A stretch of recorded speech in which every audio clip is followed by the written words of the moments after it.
Bismillahir Rahmanir Rahim. Alhamdulillah. Wassalatu wassalamu ala Rasulillah wa ala alihi wa sahbihi wa wala. Assalamu alaikum wa rahmatullahi wa barakatuh.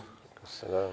It's it's coming up to the time for iftar. It is Wednesday, and it is the beginning of the next chapter of Ramadan here at Seekers Hub Toronto. Earlier today, we bid farewell to our teacher, our friend, Shaykh Mohammed Mendez, who was with us for the last week. And today we welcome our friend, our teacher, our comrade and our colleague, Shaykh Walead Mosaad, inshallah, who will be with us for the next, who will be with us teaching until next Wednesday. So we are really honored that Shaykh Walead accepted our invitation.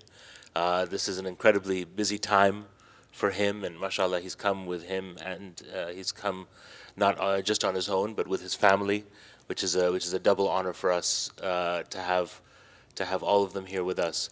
Most of you know Shaykh Walead, but for our friends who are watching on one of our live stream channels, Shaykh Walead Mosaad is the scholar in residence at the Sakina Collective, which is an emerging educational institute in Allentown, Pennsylvania. I've had the honor of knowing Shaykh Walead for many years. I can even say I knew him before Shaykhdom. But mashallah, over the years we've seen Shaykh Walead not only grow and develop as a teacher, but as a leader amongst the next generation of scholars. His journeys have taken him in search of knowledge around the world to some of the great luminaries and personalities of contemporary Islamic scholarship, grounded in the tradition which we so honor. Part of his work has also been engaging in communities. His work with the Taba Foundation, Habib Ali al-Jifri, is testament to that. His work when he was on campus and working within communities is also testament to that. And now, inshallah, he's merging his scholarship and that work of community activism together in the work that he is doing at Sakina. We ask everyone, especially tonight, to make special dua for Shaykh Walead. He's on the cusp of completing his PhD, his doctorate in the United Kingdom, which we are incredibly excited for you, Shaykh Walead. Incredibly excited for you, and making a lot of dua for you as you come up to your viva in just a few weeks. And inshallah, the next time you come and visit the hub, we'll be able to call you Doctor as well, and it just won't be an honorific. It'll be the real deal. So I hope all of you here in Toronto and those of our brothers and sisters who are watching online will remember Shaykh Walead in your du'as and join us over the next 8 nights that he will be with us. So today we begin, as we have been in our pre-iftar talk, with exploring a deed. 30 days, 30 deeds, sacred acts to transform the heart, has been an encouragement to each and every one of us to take on within the next 24 hours a special act of service or a special act of character that impacts us spiritually. And so tonight, Shaykh Walead is going to be kicking off his residency here at Seekers Hub Toronto, exploring a really interesting deed. And tonight we've called it Share the Qur'an. And the deed is share the Qur'an with someone who has not been introduced to the Qur'an. So without any further ado, welcome Shaykh Walead. And once Shaykh Walead finishes, we'll ask Shaykh Faraz to say a few words before iftar. And just want to say welcome on behalf of Shaykh Faraz and Omar, who are the scholars in residence here at the Hub. On behalf of the Hub community, we're really honored that you're with us, and we're terribly excited about spending the next 8 days with you, inshallah.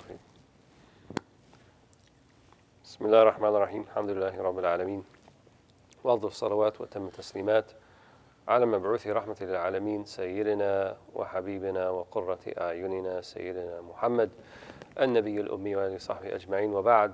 So first I'd like to thank Shaykh Faraz and his wife Omar and Sidi Abdul Rahman for extending this invitation. It's always a pleasure to come back to Toronto, especially in the new Seekers Hub facility, which even though the previous one was something that was quite impressive, this is even more impressive. So I ask Allah subhanahu wa ta'ala to just increase them and to give them the barakah and the يمد في أعمارهم, to give them the length of life and صحة والعافية and good health, so that they can continue the very important and valuable work that they're doing here in Toronto.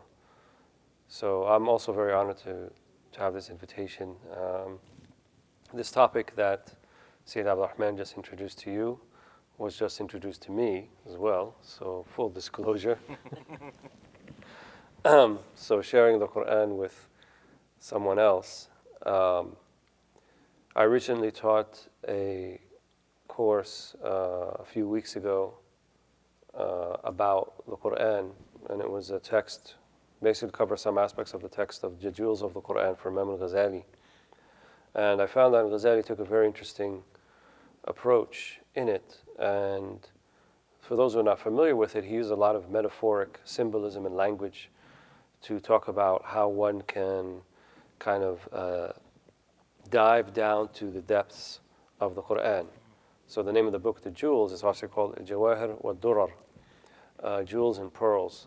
And he says that most people in their approach to the Qur'an, if we're thinking of it as a deep sea, are kind of on the periphery, are on the beach, as it were, and they have never even delved and got their feet wet, let alone dive into its depths and see what the Qur'an can bring about.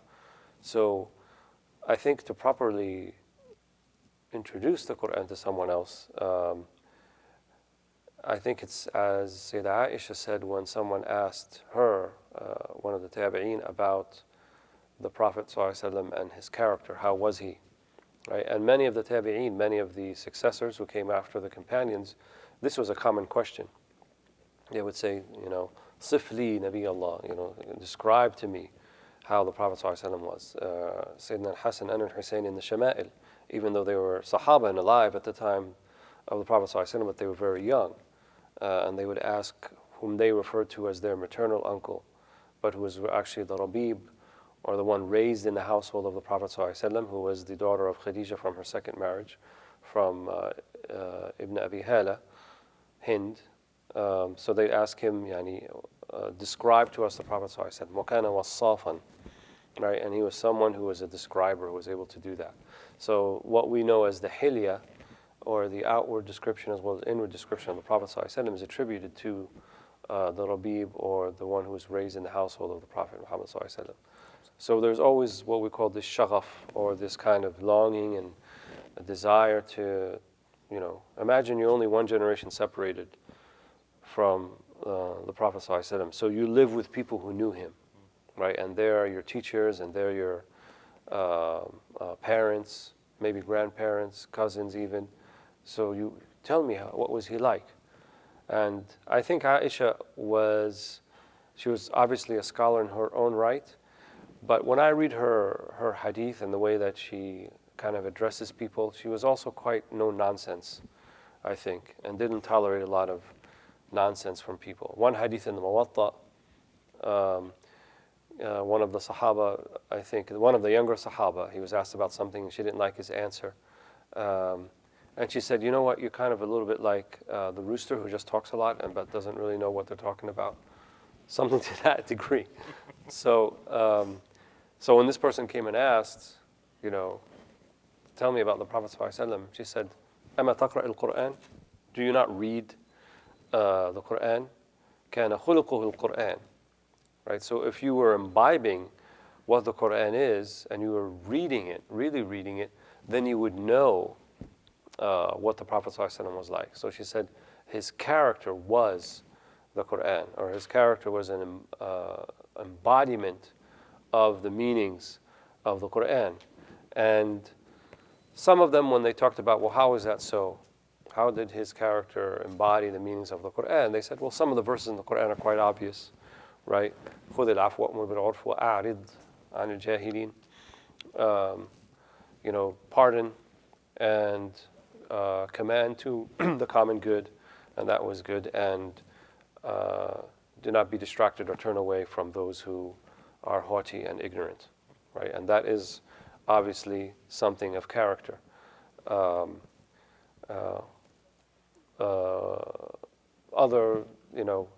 Surah Al-Hujurat talks about, which we'll talk about a little about tomorrow, about maharim al-lisan, or those things that people shouldn't say to others. وَلَا يَغْتَبْ بَعْضُكُمْ بَعْضًا أَيُحِبُّ أَحَدُكُمْ أَنْ يَأْكُلَ لَحْمَ أَخِيهِ مَيْتًا فَكَرِهْتُمُوهُ. Right? No one should disparage or mock someone else in a manner that would be disturbing to them. It's as if you do like to eat the flesh of your dead brother. So much of the Qur'an has very explicit kind of implications about, this is character. But I think even beyond this, I think someone who is a regular reciter of the Qur'an, which is perhaps what Aisha was referring to, they will find that it will kind of set you straight. And I believe that to be the case whether you read it with meaning or you read it without meaning. Right? We don't fully fathom the power of the Qur'an that it has upon the soul. And the hadith that are mentioned in the Musnad of Ahmad ibn Hanbal and amongst other places, that whether one reads it with meaning or one reads it without meaning, one should do it, that it's important and that there's a reward in there for one. Whether one reads it and he's mahir, right, as the hadith mentions, mahirun fi aw mutata'ta aw yatata'ta, or one does it with difficulty. So the one who is mahir lahu ajr, والذي يتتعتع له أجران, أو كما قال صلى الله عليه وسلم. The one who reads it fluently and easily and with good tajweed, they have a reward, and the one who struggles to do so will have a double reward. So the Qur'an, I think, is very unique because it will come to you in the way that you go to it. That's why many who first approach the Qur'an and try to read it find a lot of difficulty with it. And I'm not talking about the Arabic or the diacritical marks, and I'm talking about actually getting to it, penetrating the meanings. Because it's called a book, right? But it's not really like a book. It doesn't have a traditional beginning and then a middle section and then conclusion, and then you can follow the story. But anywhere that you pick it up, there's a narrative and there's a story and there is, meanings to be found. The Sayyidina Ali, he mentioned that the Qur'an, every verse, every word in the Qur'an has a zahir and a batin, right? Has an outward purport and then it has an inward meaning to it. The Qur'an has secrets. Abu Bakr as-Siddiq, he described al-huruf al-muqatta'a, alif lam mim, kaf ha ya ayn sad, alif lam ra, ta ha yasin. These letters that come in the beginning of some of the surah, the chapters in the Qur'an, they are the asrar. They are the secrets of the Qur'an. And secrets in our tradition doesn't mean that nobody knows them. They're not mystery, that no one can know them, but they are not known by many and can be known by some, right? So they are knowable, except that they may not be easily knowable. Hence, they become a secret. Because when you have a secret, a sir, right, it means you may know it, but not everybody else knows it. So there are varying levels and depths to how one can understand the Qur'an and how the Qur'an can penetrate one's heart. And so if I was introducing the Qur'an to someone, I think that I would have to look at myself first and say, am I a credible presenter of the Qur'an, right? Do I embody at least some of the things that the Qur'an is trying to teach us, right? And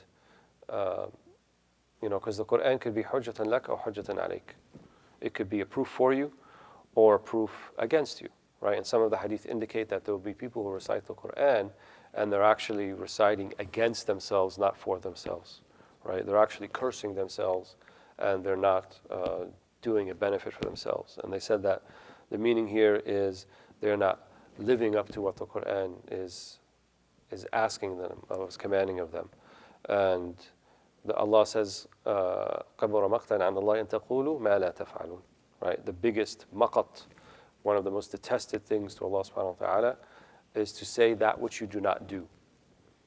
And taking it back to the character aspect that was mentioned by Sayyidah Aisha of the Prophet ﷺ, وَإِنَّكَ لَعَلَى خُلُقٍ عَظِيمٍ, and you are upon a great character, as if the Prophet ﷺ defines what character is.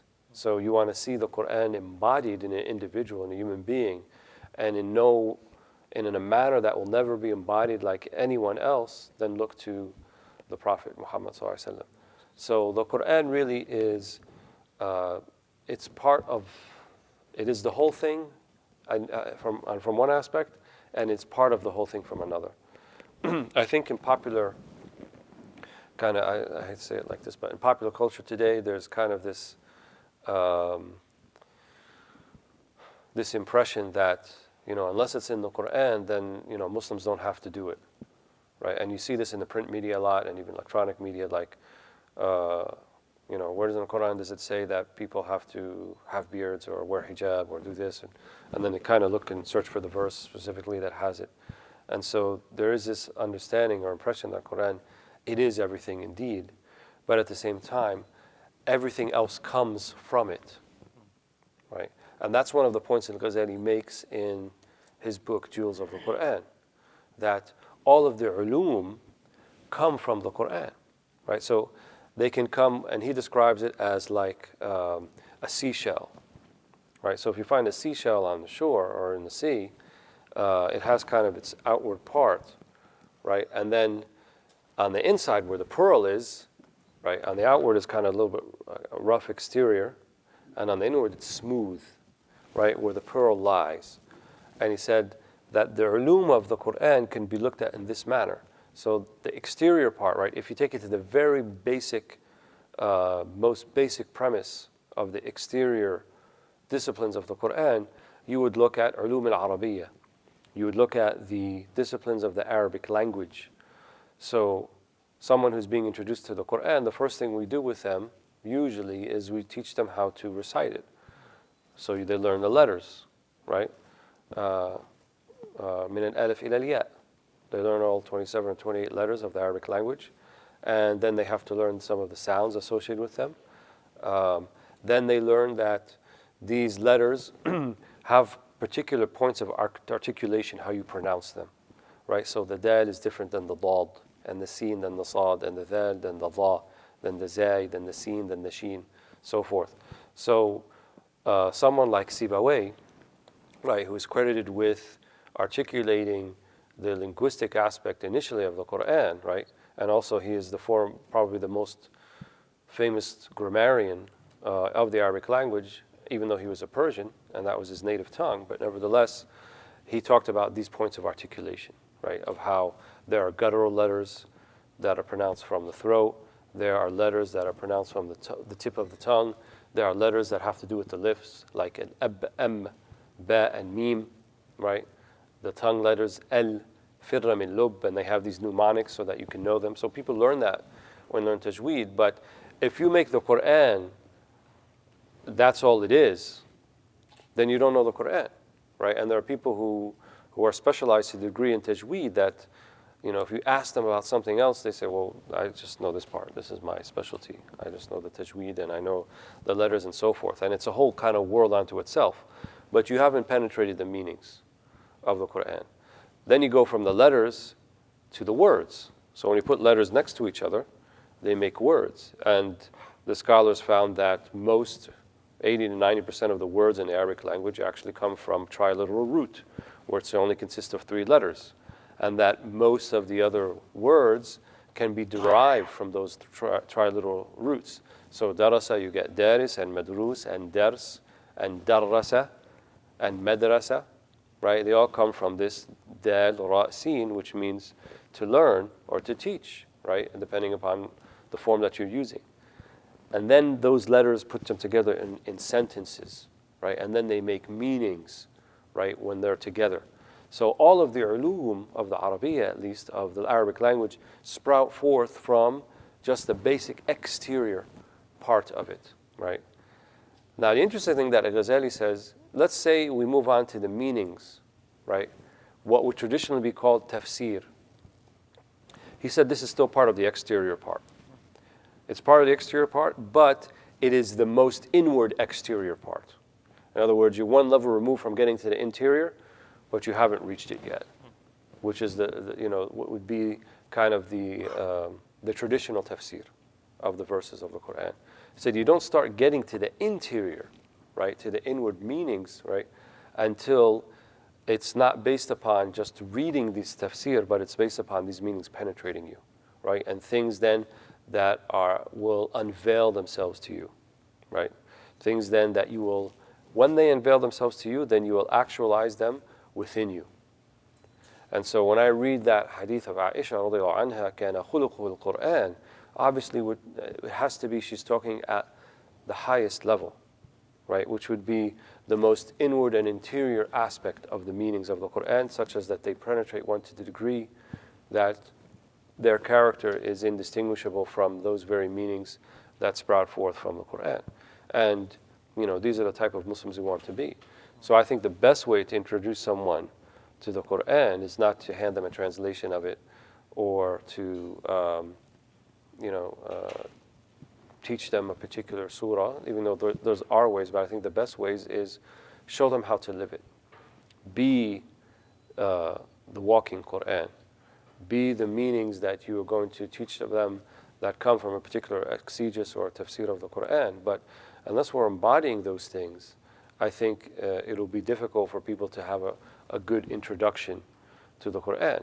And people don't realize this. Like, you are a kind of a walking advertisement for two things: for who the Prophet ﷺ was and for the Qur'an. And notice when people want to disparage the deen of Islam, invariably they'll disparage, most of the time I would say, the Prophet ﷺ, and secondarily the Qur'an, because they realize that this defines who we are, right? And we say Kitab and Sunnah, we say the Kitab, the book, and the Sunnah of the Prophet ﷺ.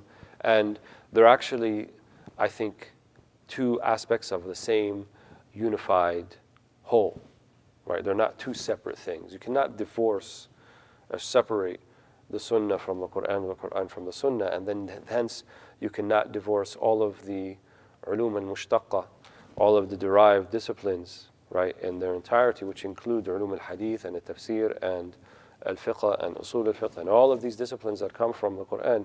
None of those things can be divorced one from the other, right? So there's actually not this idea of tafadul, of preference to one over the other. They all make up the whole, right? And I think people will be imbalanced when they don't see that whole, right? When they focus on the trees and they lose the forest. And I think when that happens and people see only an aspect of a particular tree and they don't see the forest, then they don't appreciate what Islam actually is, right? And so when we talk about the best attributes in a person, we always talk about kamal. We talk about perfection and completion. In other words, a balance, but also that are taken to their most logical completion, right? So when we talk about someone who's generous, it means generous in the most complete way, right? And we talk about someone who is courageous, courageous in the most complete way, right? Without cowardice and without recklessness. And so when you read the Qur'an, I believe, whether you read it with meaning, as I said, or without meaning, you're going to avail yourself of those things. Many of the ulama, towards the end of their life, they just were busy with the Qur'an. The Qur'an is seen in many ways as the capstone, and that there are certain prerequisites one must do to kind of prepare themselves to enter into the realm of the Qur'an.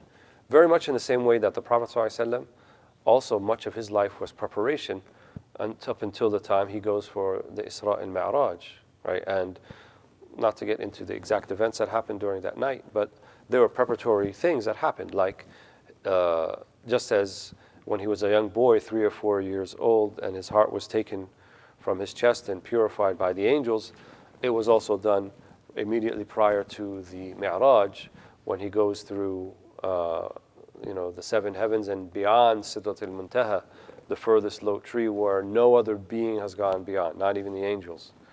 And in order for the Prophet ﷺ to be in such a state, there had to be this taraqi, right? There had to be this kind of gradual, not progress, but climbing in terms of their level of understanding and their level of, I would say, being a human being. So if we say that the Prophet ﷺ, whole insan al-kamil, he is the most complete human being, and he was arguably most complete, right, when he was with his Lord in a realm that he transcended his own physical form, then we are most complete when we can do that, right? And this month of fasting, in large part, that's part of the aim, right? We do very much as the angels do during the day. We neither eat nor we neither drink, right? So it's as if we are in this kind of state of physical istighna, a physical, losing my English language, sufficiency, right? So we suffice ourselves without food, without drink, but then this opens the soul up, right, to things that perhaps were not available when we were in a satiated state, right? Because we need to prepare ourselves, right? Right. There has to be isti'adad, right? Al-imdad ala qadr al-isti'adad. The madad, the imdad, the reach that Allah will put forth for you is going to have a lot to do with your state of preparedness. And so whether we go to the Qur'an or bring Qur'an to others, we need to be prepared to do that, right? I think despite what is popular in many of the university campuses amongst Muslim student groups where they set up the tables and they have translations of the Qur'an put out and other pamphlets, and they very happily pass out translations. No doubt there's benefit in that. I don't doubt that. But I think it would be so much more emphatic and beneficial if they were able to see that in us, right? If they were able to see the Prophet ﷺ in our actions, in our deeds, in our states, to see the meanings of the Qur'an there. And that, to me, would be, one of the best ways to introduce the Qur'an to others. And if I was to do it a deed for a day, then I would take maybe just one khuluq, one character trait that the Qur'an emphasizes, and try to implement it in my life, right? The one I just mentioned. وَأَعْرِضْ عَنِ الْجَاهِلِينَ, and turn away from those, not just, it doesn't mean just ignorant, but it means those whose ignorance leads them to act in a reactive manner. They're very reactive people. That's how I read that, al-Jahiliyyah, because the time of Jahiliyyah doesn't just mean time of ignorance, but it means also that when people's emotions and their reactive states is what guides them in their life, right? And it's called hamiyyat al-Jahiliyyah, right? This hamiyya, this kind of, nar, this fire and severity of the Jahiliyyah. People just react. They don't think. They don't consider consequences. They don't think about ramifications. They don't act with empathy.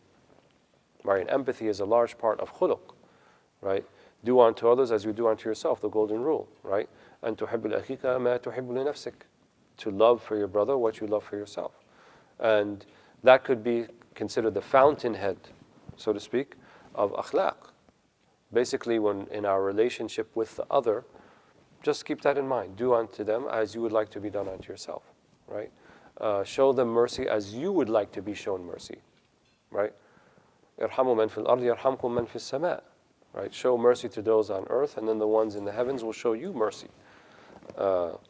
And just that idea of, لَا ضَرَرْ وَلَا ضِرَارٍ, right? There's no harm or reciprocating of harm. So looking at that kind of duality, that I myself have to bring a state of bringing no harm, and a state of mercy, and a state of love, and then only then can I transfer it to another. Right? Only then can I bring it to another. But how can I enjoin one to do no harm, to love, to have mercy, when I myself am not doing that? And how can I enjoin people to do that when I'm doing the opposite? How can I bring people to love by hate? How can I bring people to mercy by destruction and devastation and rancor and enmity? But yet our actions, betray that. That's what people do. They think they're going to bring people to something good by destructive means. And it will never happen. right? It will just have the exact opposite effect. And I had a teacher, one of my first Qur'an teachers, a long time ago in Egypt, and I was telling him, I'm not memorizing as fast as I like, and it's not good, and so forth. And he said, "Yabni, al-Qur'an kif, mish kam." He said that the Qur'an it's how, not how much, right? That it's what you embody of it. It's better for you to memorize a few verses and implement it than memorize all of this. The Sahaba, amongst them, they didn't have that many people memorize the Qur'an, right?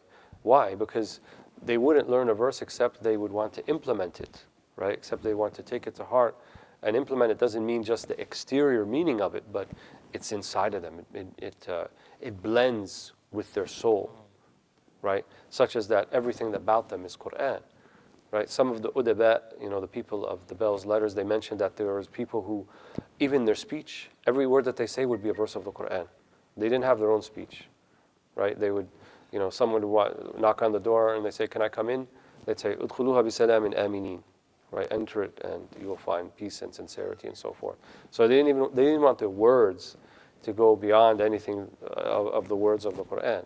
And so, this is a blessed month and it's an opportunity, the month of Qur'an, right? And Jibreel alayhi salam, Ibn Abbas described the Prophet sallallahu alaihi wasallam in this month, right? He said, "Kana ajwad an-nas bil khair," sallallahu alaihi wasallam, that the Prophet sallallahu alaihi wasallam was the most generous and beautiful of people in terms of bringing good, right? Wa ajwad ma yakun fi Ramadan, and he was most beautiful and generous in Ramadan. Hina yalqahu Jibreel فيعرض عليه القرآن, right? When Jibreel would come to him and he would read the Quran to Jibreel. فهو كان أطيب أو أجود من الريح المرسلة. So he was more generous and beautiful than الريح المرسلة, than the gentle breeze, right? That brings you a breeze in the summer heat. So in order, I think, to avail ourselves of these type of meanings, we have to kind of singularly devote ourselves to being committed to the Qur'an, right? And that's like anything, I think, that has to do with the deen. It really takes ifrad, tafreed, tajreed, right? They use these words, which means strip yourself of everything else, singularly devote yourself to what you are looking to avail yourself of, and then you will get some of it, right? And our teachers, they told us when we started to study, that knowledge will not give you some of it until you give your all to it. If you only give some, you'll get nothing. But if you give it your all, then you might avail yourself of something. And I know that's easier said than done in this age of distraction and social media and, devices that we carry 24/7 that are always going off and making bells and whistles and so forth. So it's not an easy thing to do, but it's not an impossible thing to do.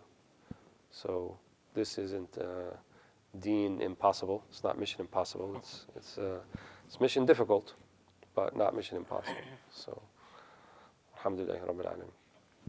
Shaykh Walead, when you were speaking about, first of all, it's just the way you approached it tonight is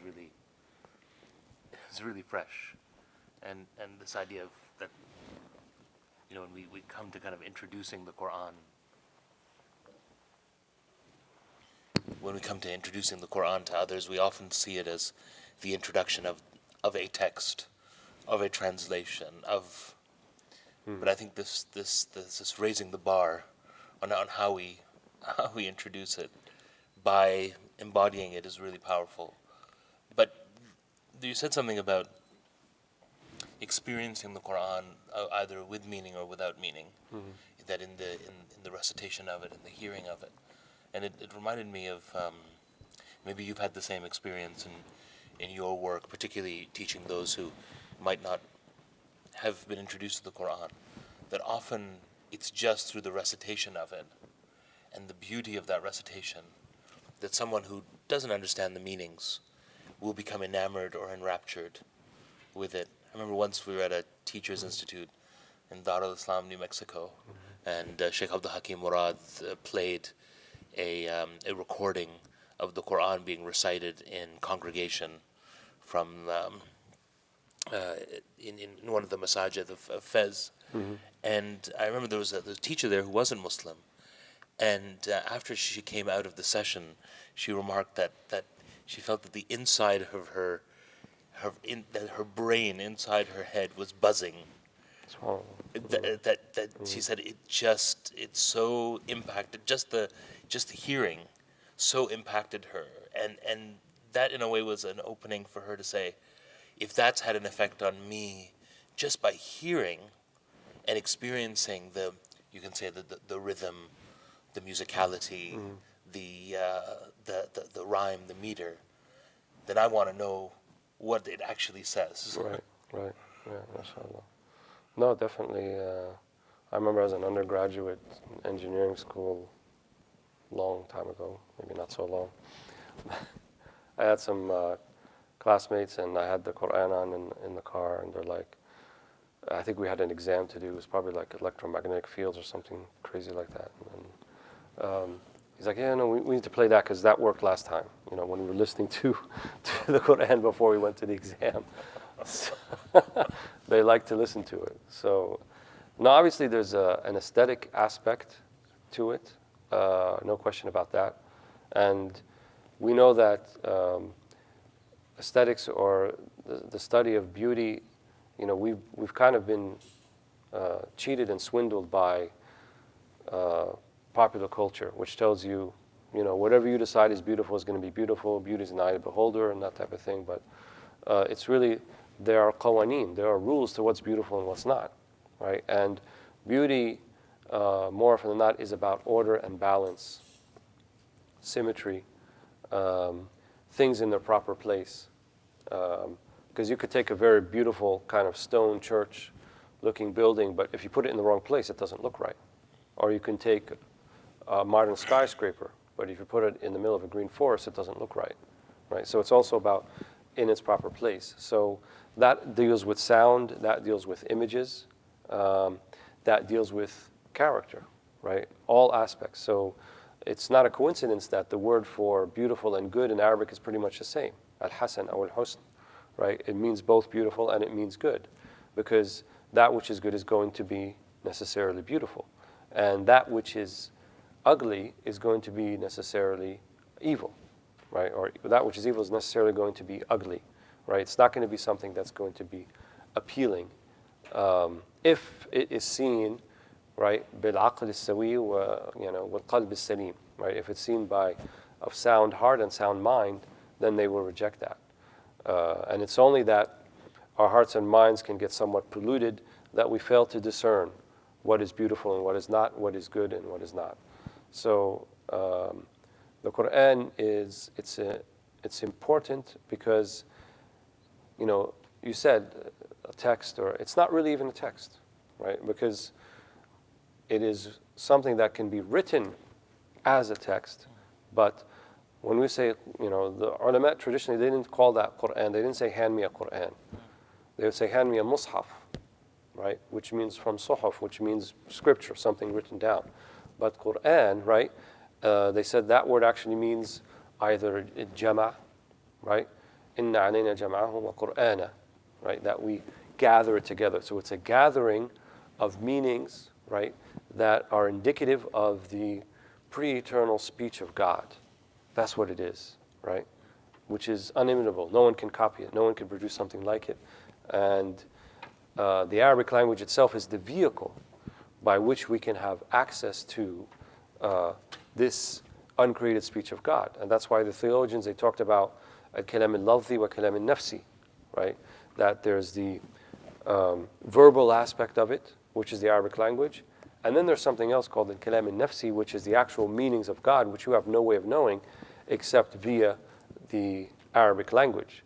That's why it can't really be translated, because those Arabic meanings correspond in perfect order with the intended meanings of Allah subhanahu wa ta'ala. And so when we say avail yourself of that, you're actually availing yourself of not just of the outward Arabic part, but you're actually trying to avail yourself of the speech of Allah, right? Allah subhanahu wa ta'ala. And that, as I said, whether you read it with meaning or not, will penetrate you. But your heart has to be ready. You have to be in a state of preparedness, right? The Qur'an is more looking at the traditional kind of tazkiyah paradigm of tahliyah and tahliyah, right? Of emptying oneself of vices to be followed by embodying virtues, right? And that has been kind of the MO of all of the ulama and the doctors of the heart of the Sufi theologians and the like Abdul Qadir Jilani, Imam al-Junayd, and Abu Hassan al-Shadhili, Naqshbandi, and others. All of them, that was pretty much the basic premise, that if you are still doing so much vice, it's going to be very hard for you to embody virtue, right? And so there are certain type of adhkar that will help towards takhliyah, right? Like La ilaha illallah or Ism al-Mufrad, Allah, that are good towards removing vice. But the Qur'an is largely seen, not exclusively, but largely seen as tahliyah, right? As embodying virtue, and it's the sweetness part. So if you're not prepared yet and you have all this vice swirling around, and then you go to the Qur'an, it may not penetrate because you're not quite ready for it. Look at how we spend the day in Ramadan, right? The whole day is tahliyah, right? We don't eat, we don't drink, we're patient, we're emptying ourselves. We're getting to a level of tajreed, we're stripping down. And then when we get to the evening, we break our fast with something physically sweet, right? Like a date. And then at night after Isha, we listen to the Taraweeh, right? And Taraweeh means something that you find relaxation and you find solace in. But what is it? It's listening to the Qur'an, right? Because now you're in a state of preparedness. How many people usually, if it was any other night except Ramadan, could they stand for an hour and a half in prayer at night, every night? But somehow we're able to do it in Ramadan, and we don't actually kind of, we miss it when it's finished, right? But it's very difficult to kind of go and try to maintain that consistently every night. But during Ramadan, you're in a much more prepared state for many reasons. Obviously, the fasting. Obviously, the month itself is Mubarak as well. There's no question about that. That is a different month than any of the other months. So there's a certain spiritual power to it, whether we were fasting in it or not. But definitely, you can see that there's a training program going on, and part of that training program is you have this removing of vice, and then to be followed by embodying of virtue. And we talk about virtue as being sweet and beautiful, right? And we talk about vice as being offensive and ugly. So, that was, thank you so much. I'm going to ask Shaykh Faraz to take us home, take us to the sweetness and the water with a dua. And Bismillah. بسم الله الرحمن الرحيم الحمد لله رب العالمين وصلى الله على سيدنا محمد وعلى آله وصحبه وسلم. Allah, we thank you for the gift of this month, for the gift of life, for the gift of faith, for the gift of guidance, for the gift of your facilitating us to fast, for your guiding us to the means to you, to guiding us to your beloved Messenger sallallahu alaihi wasallam, to guiding us to the Qur'an, to guide us to these acts of devotion, the fast and the prayer and the recitation of Qur'an and listening to Qur'an and gathering on guidance and good. O Allah, we ask you that you preserve these gifts for us and our offspring and our community and for the ummah of your beloved sallallahu alaihi wasallam, and that we be of those who strive to embody that call and concern that is the prophetic call and concern, Ya Rabbil Alameen. And we thank you for the blessing of teachers such as Shaykh Walead and his family. Wa sallallahu ala Sayyidina Muhammad wa ala alihi wa sahbihi wa sallam. Walhamdulillahi Rabbil Alameen.